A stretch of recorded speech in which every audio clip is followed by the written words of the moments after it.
প্রতিদিনের মতো বাবলু সেই দিন তার ট্যাক্সি নিয়ে রাস্তায় বেরিয়েছিল, কিন্তু সেই দিনটি ছিল অন্যরকম। কারণ সেই দিন বাবলু দুজন বয়স্ক দাদু দিদাকে তাদের মালপত্র সহ তাদের ছেলের বাড়িতে যাচ্ছিল। অনেকটা পথ বাবলুকে যেতে হবে।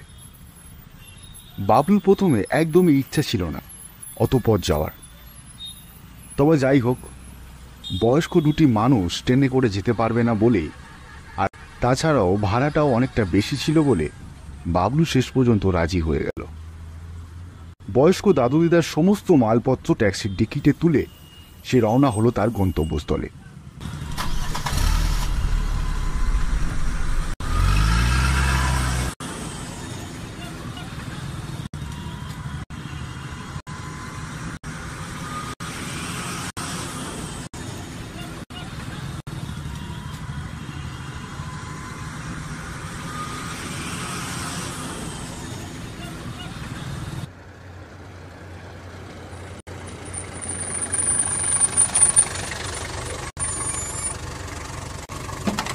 অবশেষে প্রায় সন্ধ্যার সময় বাবলু সেই বয়স্ক মানুষ দুটিকে তাদের ছেলের বাড়িতে দিয়ে ভাড়া নিয়ে বেরিয়ে পড়ল নিজের বাড়ির দিকে।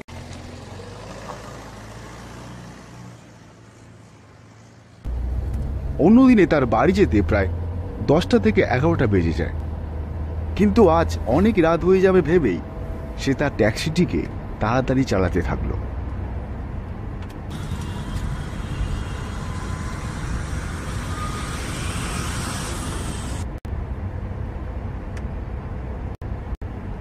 প্রায় রাত 1টার সময় সে এমন একটি রাস্তায় আসে যার দুই পাশে ঘন জঙ্গল।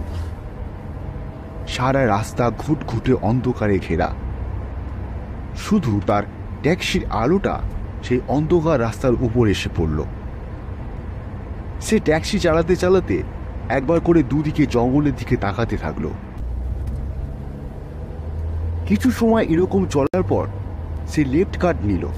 সে ভাবলো হয়তো এটি শর্টকাট রাস্তা এবং খুব তাড়াতাড়ি হাইওয়েতে পৌঁছে যাবে, কিন্তু যতই সে যেতে লাগলো জঙ্গল আরো গভীর এবং ভয়ঙ্কর হতে থাকলো। জঙ্গলের গাছগুলি হাওয়ায় দুলতে থাকলো এবং তার গা ছমছম করতে শুরু করলো। মাঝে মাঝে যখন সে তাকাচ্ছে জঙ্গলের দিকে, তখন একরকম আলো সে দেখতে পাচ্ছে। বাবলু এত কিছু বুঝতে না পেরে তার ট্যাক্সির এফএমটা চালু করে।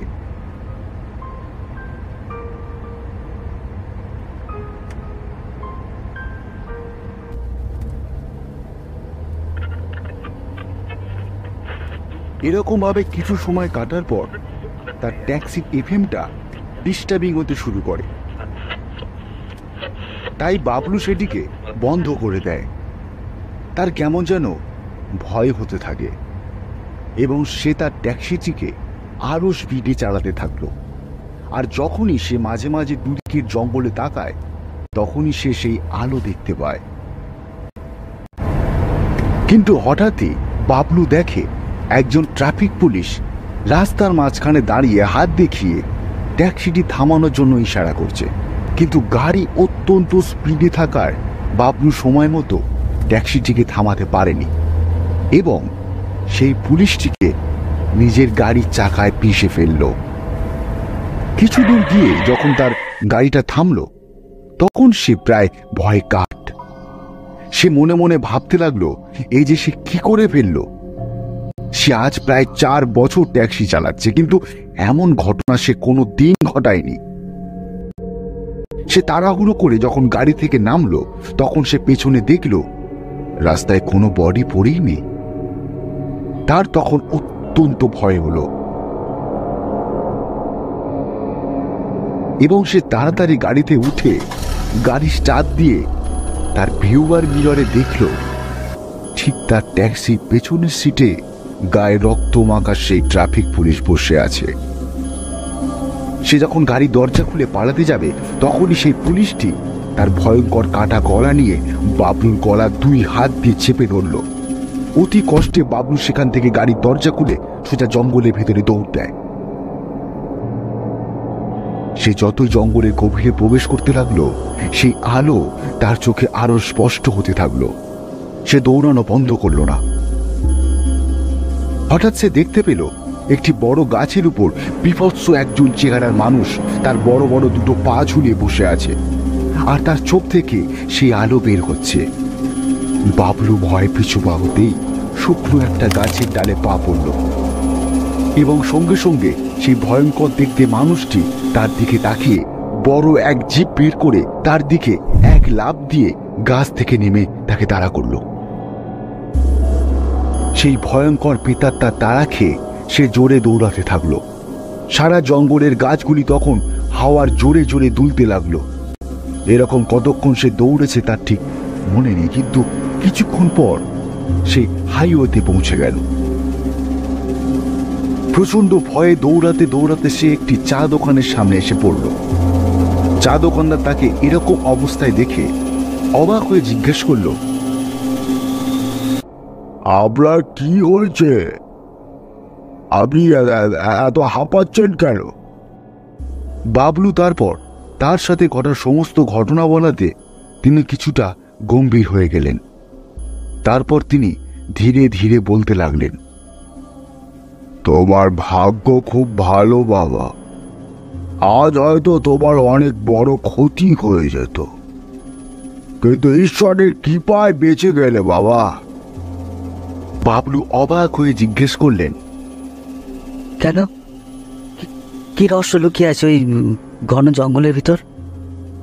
চা দোকানি বললেন, তাহলে শোনো বাবা, আজ থেকে বেশ কিছু বছর আগে খবর পাওয়া গেছিল ওই জঙ্গলের মধ্যে দিয়ে কিছু দুষ্টু লোক বেআইনি জিনিস পাচার করে। তাই পুলিশের একটা টিম ওই জঙ্গলে একজন পুলিশকে, মানে ট্রাফিক পুলিশকে, ওই জঙ্গলের রাস্তায় গাড়ি চেকিংয়ের জন্য রেখেছিল।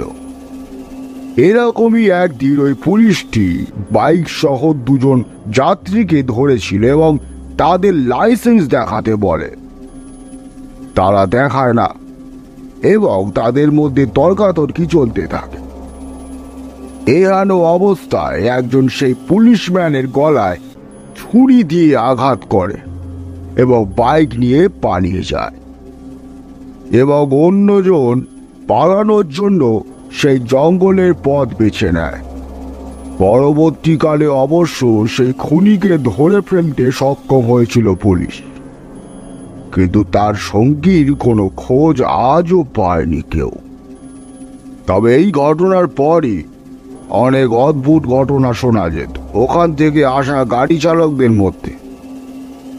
অনেকে ওই ট্রাফিক পুলিশকে রাস্তায় দাঁড়িয়ে থাকতে দেখেছে, এবং সেই জঙ্গলের মধ্যে পালানো লোকটির কোনো খোঁজ মেলেনি বলে সবাই অনুমান করে যে জঙ্গলের কোনো হিংস্র পশু তাকে নৃশংসভাবে খেয়ে ফেলেছে। এবং লোকজনের মুখে শোনা যায় যে রাস্তা থেকে যাওয়ার সময় যে আলো তারা দেখতে পায় সেটা সেই পশুই খাওয়া প্রেতাত্মার চোখের আলো, এবং ফলে অনেক মানুষই ওই রাস্তা দিয়ে যেত না। এমনকি পুলিশও ওই রাস্তায় নো এন্ট্রি এর বোর্ড লাগিয়ে দিয়েছে। হয়তো তুমি তা লক্ষ্য করনি। এইসব শোনার পর বাবলু শুধু অবাক দৃষ্টিতে চেয়ে রইল।